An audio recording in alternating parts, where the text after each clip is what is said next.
On DAB Digital Radio and 1089 and 1053 AM. Sam Matterface in for Jim White on Talksport.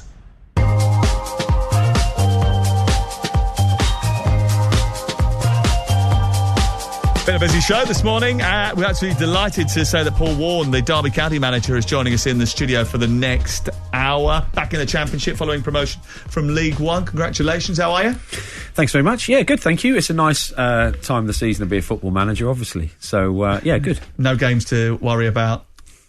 No, not until the Euros start, then I'll be with the nation with stress. But yeah, no, just the whole recruitment thing, which everyone's going through now, and doing a lot of stuff like that at the moment, and, you know, staff away on holiday and trying to catch up with people. So it's how difficult is that, the recruitment element, in terms of once you know you're up, which obviously helps when you do it without having the playoffs. Yeah. What? Give us an idea of what the plan is. How does that work? You know, how many of you have a meeting? Did you set the budget? Have you already got your targets? How far back did you start thinking about it? Well, we started thinking about it probably, since the January... I mean, I'm making it sound amazing here, but since the January window finished, you then start planning of, you know, who's available in the summer. You speak to agents all the time. So that's a constant process. You or others doing that? The others do it, really. The recruitment team do it for me. So I have a head of recruitment and about 5 full-time scouts, and there's all the analytics to it now, you know, the data. Look, Gaffer, this is a player in Portugal. He runs the way you want him to play, you know. So you get that all the time, like weekly you get that. But then as the season gets closer to the end, in fairness, a lot of the players that you would sign, I know this is going to be a boring answer, but a lot of people think, you have a Championship squad and a League One squad, and neither do they meet, but they do. That's the truth. They do, yeah. There's a massive overlap between. However, the ones at the bottom of your League One list go, and the ones at the top of your champ list come in as soon as you get promoted. So that was quite good that we finished the season early and we had targets. But then, because we've gone to the champ, a lot of the players were trying to get a Championship experience. Obviously, they were still playing. And then as soon as that finishes and the playoffs are finished, you then meet players. You then have meetings with... I've had meetings with the owner and the board and the chief exec, and then I have other meetings with the chief exec and the head of recruitment.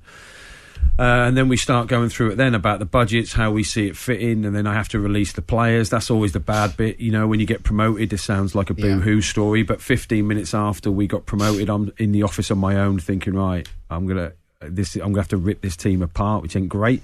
So you have to go through all that, and then you then have the meetings, and then I've had meetings with players and agents, obviously, to try and convince them to come. But then, and this is the thing that frustrates football fans, I think, that all football fans want to see their club made signings, you know, on day one, and that isn't how it is. No. I've met players that Kel Surprise other clubs want as well. So the ones that you get early in the window, you either have to have the biggest purse or the biggest personality possibly. So that you meet players, you try and financially put something together that's competitive, and then they meet other clubs, and then it takes...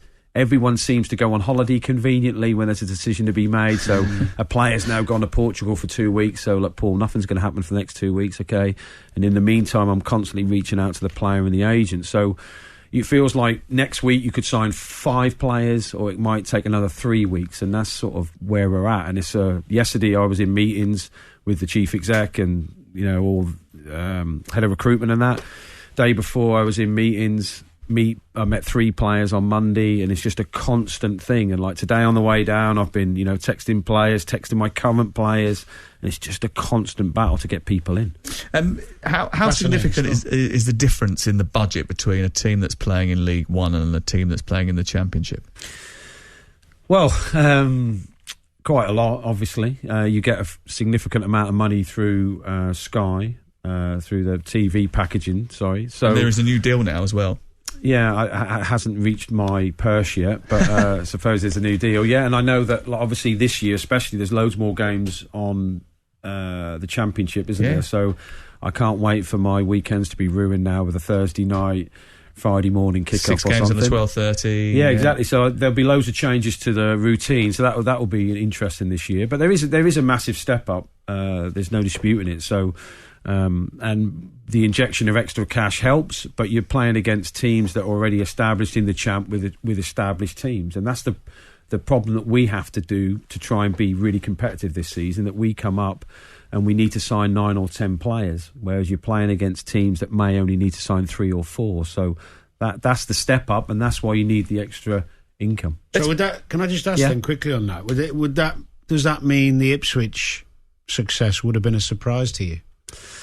It was a surprise to me. And in fairness, if you look over the last 3 or 4 years, which we were talking to the board about it the other week, that in the last 3 or 4 years, the teams that have been promoted have majority been in the bottom 6 or 8, really, because the step up is massive.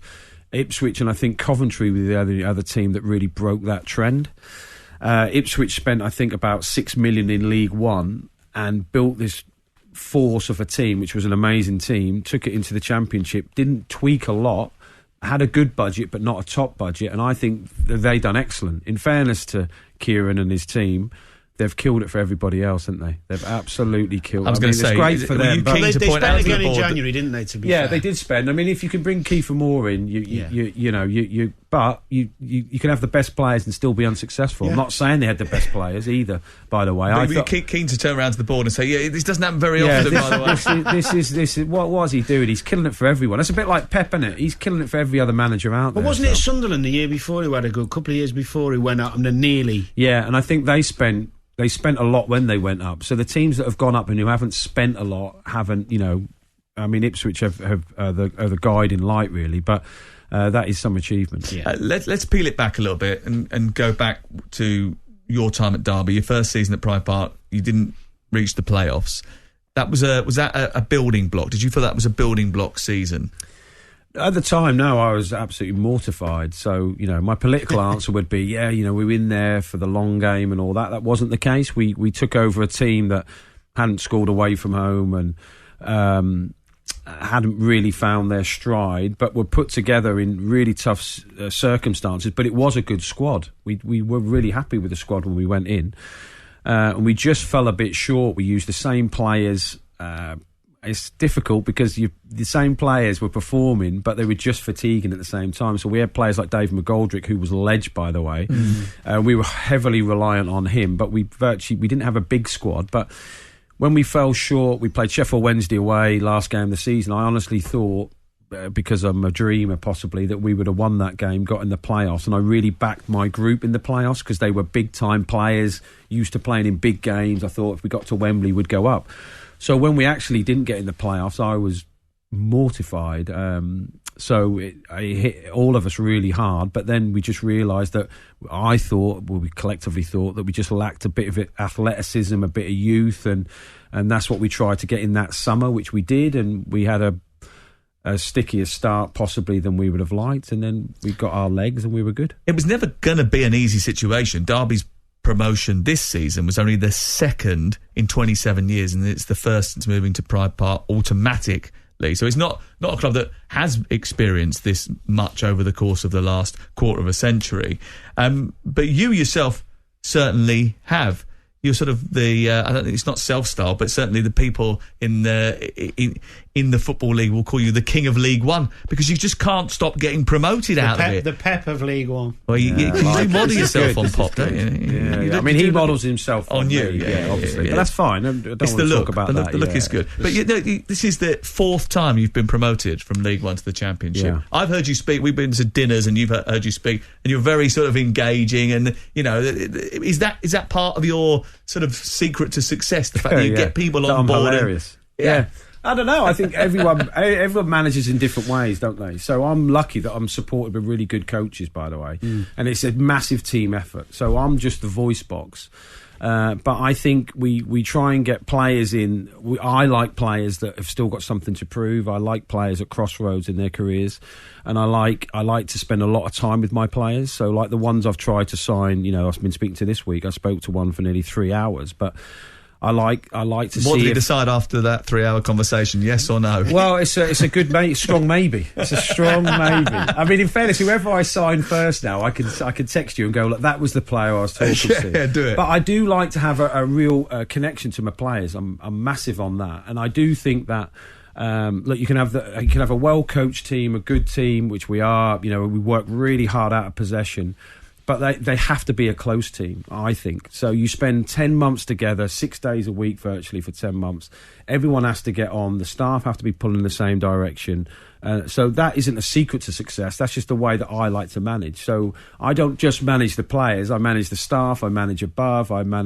So the way we try and have an environment is the environment that I liked as a player. So as a player, if the manager had a problem with me, the managers could just pull me and go, look, Warne, like, if you don't do that, you're not playing. Okay, Gaffer, that's fine. I didn't need someone to shout and scream in my face.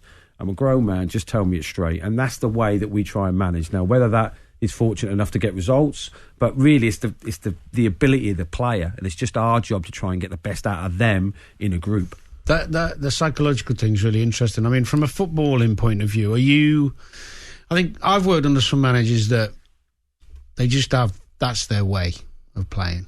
Not particularly adaptable, which is varying depending on the quality of players you've got. Yeah, Are you someone, when you coach the team, very much, this is how we're going to do it, and you're either on board or you're not, or are you adaptable depending on the opposition? Do you change things? Yeah, we do change a lot. Do you? So the way, if you'd have seen how my Rotherham team played and how it progressed and how it played when we left, was completely different to how we first went in. So, you know, when we first went in, we were 4-4-2. When we left, we played with 2 10s and a 9 in the champ, and that's how I left.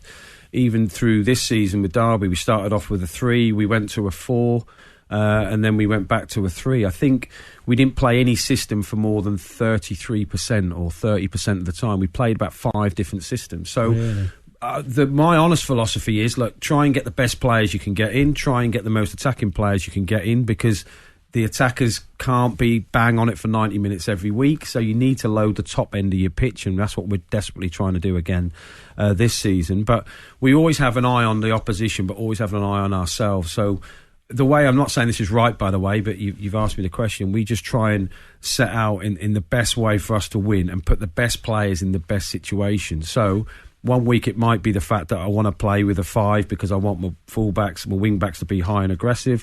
The next week we might think it's a benefit to play 3 up top and we'll play 4 at the back. So it isn't that, like, and this is why the recruiters hate me, I think, really. My recruitment team don't hate me, that's extreme. But, I know what you mean. like, Gaffer, like, you just tell us exactly the system you want to play for. And I say, look, I can't. It's one of these two. And, look, if you recruit for a 3-5-2 and you have 0 success in the first 3 or 4 games, all you're doing is playing different players within the same system. I like to have massive flexibility. I think that's quite unique, to be honest with you. The only time I ever had that, I mean, in the lower leagues, it felt in my early days when I was at Crewe, we changed a lot, but a lot of us had been coached for years at adapting and playing different positions. The majority of teams I see do tend to have one particular way of playing. I mean, because it gives you more work, if you understand what I mean. And the fact, if you're coaching, and you're changing system, with the amount of games you've got to play as well in the lower leagues, you've got to do the work on the pitch, haven't you? Yeah, it is a lot of work. I mean, in fairness, that's why I like pre-season. Like I said, my coaches are brilliant, but me and Rich, my assistant, are both qualified teachers, so we're a bit, like, funky possibly, but we're obsessed with meetings on pre-season tour. The lads have to do a lot on pre-season tour. We go into team meetings, sometimes there's a star under their seat they don't know. I talk through a meeting, right, check your seat, and they're like, oh no. And whoever's got the star has to come up and take the meeting, because I want to make sure they're learning. So in pre-season, we'll definitely do 2 systems religiously, and all the lads will have to know everything about it. We do a lot on that. And we, like, for example, like Kane Wilson I signed. I love Kane, and not these listening, I sound like a proper pop star here, but we signed him as a right back, a right wing back. This year he's played right back, right wing back, right wing and centre forward. But he can, because football isn't that complicated, I don't think. I think if you can play, you can play. And I just like signing players that can play in more than one position. Absolutely. So, especially across the front line, I like ones who can play 9, 11, 7. They're ideal for me. Okay, we're going to come back. We've got loads to talk about with you. Loads of text messages coming in as well. We'll do that next. Stick around. We'll talk about Rotherham. We'll talk about what your hopes are for next season. And I want to go back to that King of League One thing, and whether or not you actually like the idea of it, and whether or not it's valued enough by people higher up the food chain. We'll talk about that all on Talksport in the next few minutes. Introducing the Citroën Berlingo, the UK's best-selling small van, now available in 100% electric, ULEZ compliant and, best of all, made in Britain. Enjoy £750 off Citroen's new van range until the 30th of June. Visit your local Citroen retailer or search Citroen Vans. £750 saving excludes VAT. Available on all new Citroen 24 model year vans. T's and C's apply. Ends 30th of June 24. To verify, see citroen.co.uk/Belingo-van. Citroën. White and Jordan on Talksport with Selco Builders Warehouse. Order online for free delivery at selcobw.com. We're BetMGM, and we know how to put on a show. This is the European Championships, Vegas style. At BetMGM, we've got something for every football fan. Bet builders, actors, price boosts, and daily specials. Plus, new customers bet £10 and get £40 in free bets. Tournament football just got golden. BetMGM, it's showtime. New customers only. Wagering requirements and conditions apply. 18 plus. Please gamble responsibly. At Vodafone, you can get your hands on big deals this summer, including the epic Samsung Galaxy S24 Ultra with Galaxy AI, where you can save a massive £704 when you claim £200 cashback. But hurry, this deal ends 25th of June. Vodafone, the nation's network. Saving based on 8 gig plan over 36 months and device promotions. Credit checks and terms apply. Claim verification at vodafone.co.uk/network. A man walks into a bar holding a cobblestone. He says to the bartender, "One for me and one for the road." Jokes aside, if you're planning a block paving project this summer, then you need to get down to juicing. From single blocks to project packs, traditional CBP or contemporary granite effects, there's something to suit every project, budget and taste. Plus, we've got all the accessories and tools you need to get the job done right. Want more stock, more value and inspiration? Search Juicen Landscaping. Juicen, everything landscaping, all in one place. Terms and conditions apply. Talksport Traffic and Travel with My Dear Cooling and Heating. Find an easier route to win air source heat pump projects with My Dear. Win more, earn faster. That's the My Dear idea. On the M3 in Surrey, 2 out of 4 lanes are closed southbound for emergency repairs between junctions 3 and 4 from Bagshot to Camberley. In London, the A5 Edgware Road is closed north of the Marathon flyover for an investigation. The M6 in Lancashire, the northbound entry slip road's closed at junction 28 at Leyland, where a lorry shed its load. In East Yorkshire, the A614 is closed each way between Portington and Howden after an accident, and in South Lanarkshire the A749 is closed each way along Stonelaw Road in Rutherglen after a lorry hit the railway bridge. I'm Russell Holding.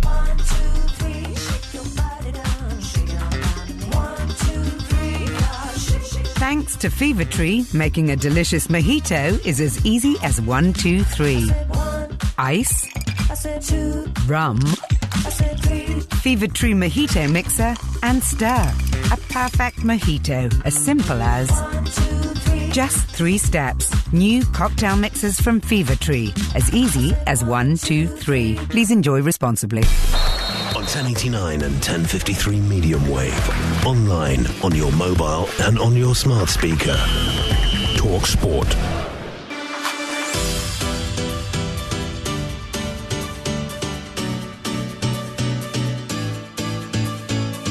This is Talk Sport, and it's Sam Matterface, Danny Murphy, and we're delighted to say the Derby County manager Paul Warne is in the studio as well. I said I'm going to read out a couple of these text messages. Let's get to them.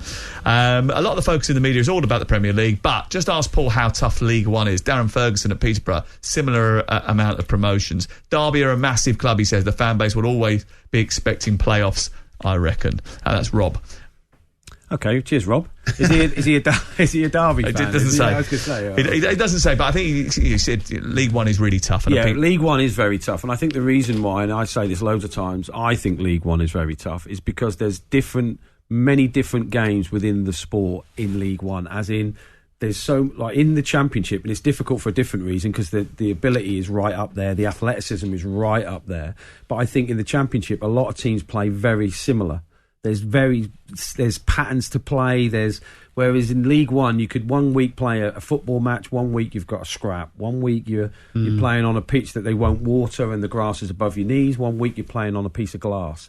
And that's why I find League One is very difficult, and that's why when big teams are in League One, I think sometimes the fan base get frustrated. They think, well, we should win here. But it's so difficult because they're different, very different games, especially away from home in League One. I think more it's very extremes hard. in League they One. are. Yeah, Whereas they are, the Champ is quite similar, I think. There are different edges. But if you look at it like a chart, if the champ goes from like number 3 to number 6 and all the games are within that area, League One is like a 1 to 10. The extremes are very extreme. Hi, I'm Phil, the Rotherham United fan. I had 2 very upset kids when Paul left. He will always be loved by all of us. Please wish him well for next season. Once a Miller, always a Miller. At the time you left Rotherham, they were Championship. Yep. And Derby were in League One. Yep. Do you feel now that having got Derby back up, you made the right decision? Yeah, I did. I mean, I'd never regret any decision I make anyway, because you made it at the right time for the right reason. But we left Rotherham in a really good place in the Championship. Rotherham got really good compensation for us. I was, honestly, I can say this, and I've said this in many interviews, I missed my old job when I first left. It was like I was bereaving it a little bit. I'd been at Rotherham for 20 years, so it was a tough decision to make, but I felt like we'd got Rotherham into a really good place with the best group we could. I just didn't know if we'd ever be able to go any further with it. That's the honest truth. I didn't know if we'd ever be able to have a promotion push to the Premier League. And the Derby opportunity came up. I never put myself forward for any other job, and it just felt like if we could get Derby up into League One and we could stabilise in the Championship, maybe we could push towards the upper echelons. It just seemed more realistic. And maybe I think after a while at some clubs you become, I don't know if the fans get bored of you a little bit, or you've been at a club for so long it just becomes... I think complacency can set in. I mean, one of my great managers, Julio, used to talk to me about the comfort zone.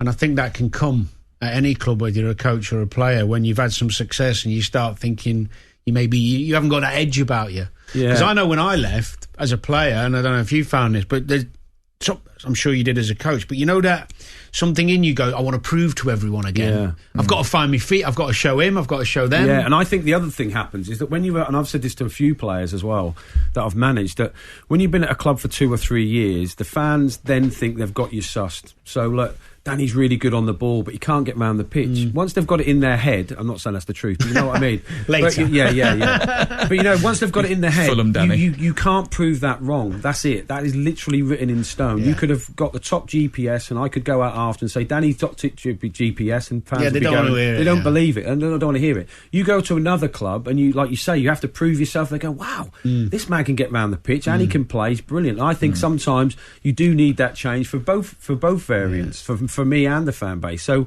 I mean, I'm saying that now. If I'm still at Derby in 6 or 7 years' time, I've done great. But I just think that you get to a point where, as a player, and this sounds like I'm a child, but sometimes even a different kit, like when the lads come in pre-season, they're like kids. The new training kit, they're buzzing with it. Like, it's weird, and sometimes you just need that. When I was at Rotherham for 7 years as a player, and I left, and I didn't leave through choice, I left because I got released, but I got signed by Ronnie Moore at Oldham. And I love playing at Rothers, but when I went to Oldham and I put a new kit on, I was just, wow, here we go. Different training pitches, different everything. It was just exciting, and sometimes in life you just want to change. You just need to vary it up, and that gives you a little bit of freshness occasionally. We talked a little bit about being the king of League One. There's a lot of managers that are successful in the lower leagues, get promoted to the Championship, move on to other jobs. But you get the sense that sometimes if you were to go abroad and have a different level of success, it's not valid in the same way as your success is, Darren's success is in the EFL. I'm thinking Graham Potter got into the Europa League with Ostersund's, for example, gets a Swansea job, then gets a job at Brighton, then gets a job at Chelsea. I'm thinking Will Steele does well in France, and all of a sudden he's being talked about for a Sunderland job or whatever. Do you think that owners are more seduced by success on the continent or success at a far-flung place than they are by consistency of performance in the EFL? Further up the food chain I'm talking about. Yeah, it's a good question. I think a lot of owners or people who make decisions make it for their own reasons. So, for example, when you talk about the Brighton Chelsea manager, he was doing well with Ostersund's when he doing really well. He was on a master's leadership course with a person at Brighton who then brought him in. So that was the reason he got in. I think there's the reason that I got in, I believe, at Derby, and I sort of think this is true, that the chief exec really liked me as a bloke and listened to my interviews, really liked it, listened to my podcast I'd done, and thought, right, this seems the sort of guy we want to change the club and go in a different direction. So I just think it's personal choice, and they're allowed personal choice. I mean, like you alluded to earlier, like Darren Ferguson's done brilliant, got them up loads of times. So I don't think that the League One managers are uncool or untrendy. I don't think that's the case. I just think that it's a big decision now to bring a manager into a football club. It is. Gone are the days where you would, especially outside the top league, you would get a manager and get 6 of his staff. I don't think that happens as much as it used to. So I think now that they try and get the decisions right, and they try and do all the due diligence, and they try and make it attractive to the fan base as well. And maybe if you get a coach who's been coaching in Sweden, you say only you can come and your assistant and no one else, it might be an easier deal to make, to be fair. I mean, I'm just saying what I think. It might not be the case, but like, so when I went to Derby, I was going with my 3 staff. If my 3 staff didn't come with me, I just was not going under no circumstances. Now, if I was coaching in Gibraltar and Derby came knocking, they said, look, you can't bring anyone, I'd probably go, oof, well, I want to move back to England, so I'm going to do it. So maybe it's always the ownership and what they think's like on vogue, what they think. I always think as well that sometimes things get leaked to see what the fan base think, and then think, okay, the fans think this is a good idea, we'll go for it. Because at the end of the day, you don't think anyone does that, do you? Well, I mean, maybe I just see the harshness of life, but maybe it's horses for courses, isn't it? Yeah, you've got to get who you want, though. Timing. There's all these things that come in. And it's choice, isn't it? So if us 3 now, if we were now in charge of, I don't know, let's say Arsenal, because they're not getting rid of their manager, if we all had to choose an Arsenal manager, we might all come up with different names. I'm not saying any of us would come up with a League One manager, obviously not. But it is about what, collectively they want. So you've got to respect their process. I think you hit the nail on the head, though. There is a degree of fan satisfaction, I think, that must come into the the hierarchy's head. Because it's a bit, I don't know, let's say, throw Brighton out there now. They've had a little bit of success, and the fans' expectation starts to creep up. Whereas if you were unveiled as the Brighton manager tomorrow, with all due respect, some of the fans might be a little bit underwhelmed. When you say some, you mean all? No, I mean I've got a suntan, so I'd look better than I would in November. So on change the pictures, your name a bit. Yeah. I mean, I'd sell some calendars, but apart from that, and despite what you said earlier, you are quite trendy as well, aren't you? I mean, is that a jacket you're wearing? I've got a 20-year-old son, so and that's the joy of working in football, isn't it? That you see, you're always with young men. You think, oh, that looks all right, and then you kid yourself. You think, I'm 51. What am I doing? We'll come back to you just a second. Yeah. Thanks. Stick around. We'll talk more fashion with you in the next section of the programme. Or hair transplants. Yeah. I mean, that's a good wig, isn't it? Look at us looking at him with It's paid for. It's bought and paid for. Oh, I hadn't paid for a haircut for 12 years. Oh dear. Anyway, I'm delighted to have these two in the studio. Danny Murphy and Paul Warne. Will continue it next. Stick around. White and Jordan on Talksport with Selco Builders Warehouse. Get stacks of stock and hundreds of big-name trade brands at selcobw.com. We've got it. Switch to EE Broadband and get our fastest full fiber ever. How fast is fast? Up to 1.6 gig fast, and with faster speeds in more places than anyone else. So I can live stream the match? Whilst I video chat with my friends? And I game? All at the same time? That's right. All powered by BT from only $29.99 a month. That's epic. No wonder broadband switchers choose EE. Offer ends 6th of June. Price increases on 31st of March each year by £3 a month. New customers, 24 months, 43.7% UK availability. Verified ee.co.uk/claims. Terms apply. The future of eco-friendly gardening and landscaping is here. Introducing the Ego Pro X range of battery-powered outdoor power equipment. A super tough, super powerful range for the hard-working professionals, the landscapers, the groundsmen and the gardeners who demand the best. Say goodbye to the noise, the fuss and the fumes of petrol and embrace a greener, cleaner solution. The Ego Power Plus Pro X range. Power beyond belief. Search Ego Pro X today. Introducing Epic Deals! People in the trade love Rexel's Epic Deals. Like the Makita 12-volt impact driver and combi drill kit with batteries. £112 plus 20% VAT. Or Lutex spike lights from just £15 plus 20% VAT. That's epic! Grab these deals today. Visit your local branch or rexel.co.uk. Subject to availability, conditions apply. Rexel. Make a great job better. On DAB, online, and on your smart speaker. Talksport. Talksport. News. Still to come, we'll speak to Paul and get his thoughts on some of the big name talents that get opportunities, and we'll see what he thinks is going to happen over the course of the next season with Derby County. First of all, the news headlines come from Tom Clayton. Sam, thank you. Good afternoon. Sir Keir Starmer and Rishi Sunak will pause election campaigning today as events begin to mark the 80th anniversary of the D-Day landings. They'll join the King, Queen and Prince of Wales in Portsmouth to meet veterans like Squadron Leader Grubb, who told us why it's important to remember those that died. They were like me. I mean, they were 19, 20, and it was a terrible loss for their parents and for everybody. Meanwhile, ITV say an average of 5 million people tuned into last night's leadership debates, where things got a little heated. Sir Keir Starmer rubbish claims by Rishi Sunak that Labour will raise taxes by £2,000, and now Rishi sparked an argument with the Treasury by suggesting they were behind those figures. Stephen Swinford is the Times political editor. You've got James Bowler, the Permanent Secretary, the most senior civil servant in the Treasury, saying that this is not reflective of the work that we did. But if I'm cynical, if you're the Tories this morning, you don't care, because everyone is having a row about your number. And King Charles will start appearing on banknotes from today. The first batch are entering circulation. It might be a while before you see one, though, as the new notes will only be printed to replace those that are worn out. Talk Sport with Bostik. If you need a professional grade sealant with high mould resistance, easy tooling and minimal shrinkage, choose Bostik Pro Sealants. We're told the goings-on at City might be interesting to the neutrals, but it's a bad look for the Premier League. And Tosin Darabioyo has left Fulham at the end of his contract and is expecting to go to Chelsea. Ben has more at 1. Scotland in Germany. UEFA Euro 2024 on Talksport. See, this time we're going all the way, by the way. Here's swashbuckling pre-match build-up to every game with kick-by-kick Claymore commentary and post-match cold steel reaction from Scottish football royalty.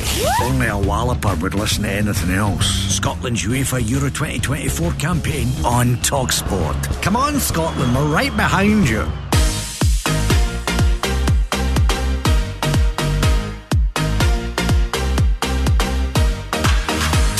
Here we go. We're back. You want to tell that story? No, leave that one. Paul Warne, the Derby manager. Wing backs. How comes that got the most attention after that discussion we just had? Anyway, what were we talking? We're talking what's hopes and fears for the new season. And this, Rob says, what's your thoughts on people like Wayne Rooney, Frank Lampard, big players getting big jobs and opportunities, maybe even Vincent Kompany, someone like that, who got the option to do championship jobs that maybe others would be lucky to get if they hadn't have had that playing career?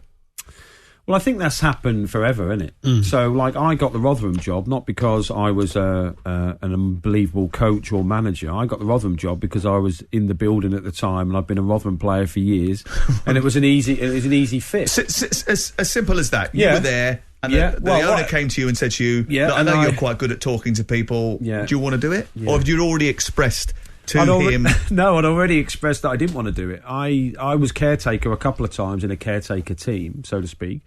And the last time when Kenny Jackett left, the club was in a state, to say the least, and they asked me to take charge of it while they got someone else in. So I did, to help the club out, but I didn't have any intention of doing it. That was me and a goalie coach, and I got Matt Hamshaw up from the youth team to help out in the championship. That was only 3 members of staff. And if you go to a champ game now, there's like 10 staff. So I did it. I didn't enjoy it in any way. It was horrific. I've said this loads of times. I lost a stone in weight. I spat blood every morning I woke up. Forgot to eat because you just caffeine revved up all day trying to solve loads of problems. And then I got asked to take it, and I turned it down. And then the chairman talked to me again and said, look, you don't want to live in regret, Paul. This is a real good opportunity for you. So I thank him for talking me into it and for seeing strengths in myself that I didn't see, if that makes sense. You wanted to be a PE teacher instead, didn't you? Well, not instead of being a football manager. I trained to be a PE teacher. I studied when I was still playing. I'd done my degree before I played. I didn't turn pro till I was late, so I probably have a different look on professional football than a lot of people. Then I did my teaching degree while I was still playing, and then I always thought that when I finished, I didn't have a dream to be in coaching or anything. And a lot of players don't when they're playing. It's only when they come to the end then. But then I just fell into the fitness coach role, which I loved because, I've just been to Portugal for a week and I've run it 6 kilometres every day. I'm a lunatic. So it suited my personality. And then I fell into the manager role. I'm not saying I'd go into teaching now. I love my kids. I can tolerate them. I don't know if I can tolerate a load of other kids that aren't in my family. Your tolerance level as you get in your 50s, it's great. So I don't think I'll go into teaching now, but that's the route I took. This is from Jack. He's a season ticket holder at Derby. He says, is it possible to say what happened with Joe Wildsmith? Number 1 all season, then left. Seemed strange from the outside. Up the Rams. Yeah, I can say it. I can say it about any of my players. Look, I have to make decisions on improving the team throughout. Joe was brilliant, kept loads of clean sheets, got the Golden Glove, and I wish him all the best. I had a great relationship with Joe, as I do with my other goalkeeper, Josh Vickers, but Joe's contract ran out. We spoke about a new contract last season, and that broke down. So we just move on, really. We want to try and I want to sign a better number 1 than the ones I've got. I want to sign a better midfielders than the midfielders I've released. Unfortunately, that happens every season at the end of the season. You want to improve the team. So Joe was great, but so were loads of other players that I've released who had a massive impact. Connor Hurahan, Corey Smith, these are great players who contributed massively, and if I think the team will improve by changing it, that's what I've got to do. Do you get a free hand in that? That's on who I release? Yeah.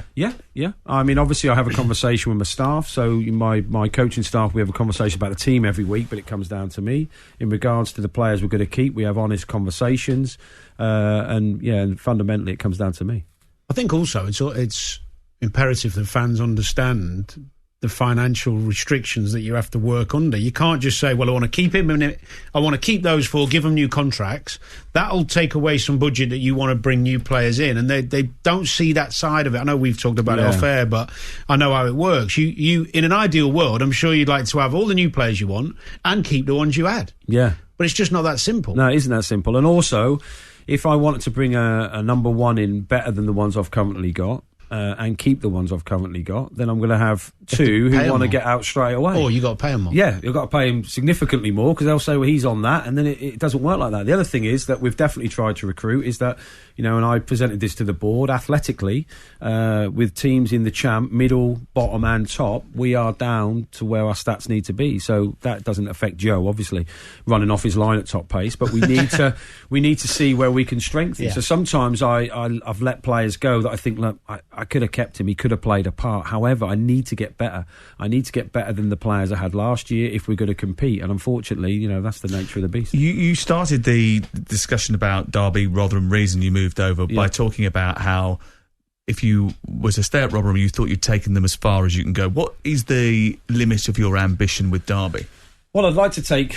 excuse me. I think that Derby one day will get back to the Premier League. Right, that's the ambition of everyone at the football club. I don't know how long that will take, and I don't know how long of that journey I'll play a part in. But we've played, me and my staff and the players, with everyone at the football club, have played a little part by getting them to the first stage. How long it will take to get to the next stage, I don't know. We've got to try and, it's a boring word, but stabilise a little bit this year and try and be really competitive this year, and then try and build on it window on window to try and get ourselves, in the top 6 to give ourselves a real good chance. So, I feel like we've played a part, but who knows? It could take 10 years, it could take 3. But do you think the fans' expectancy is maybe going to be too high after seeing Ipswich do what they did?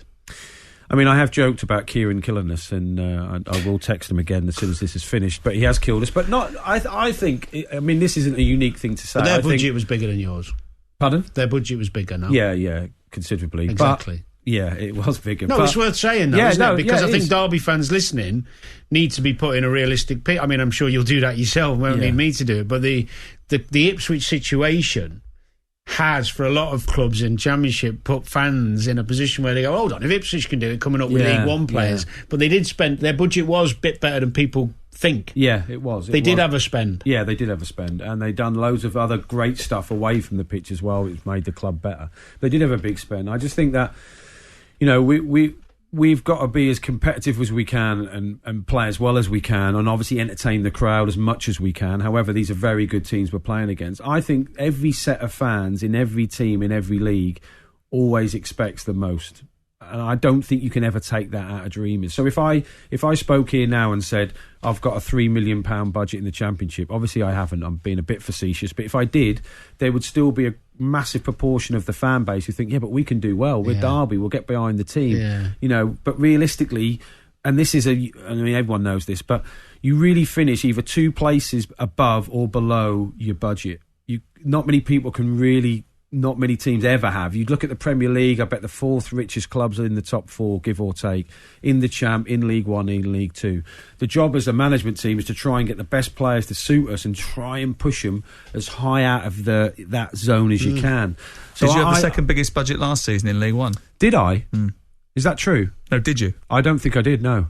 So then have you overachieved last season? I think us finishing in the top 6 was where we should have been.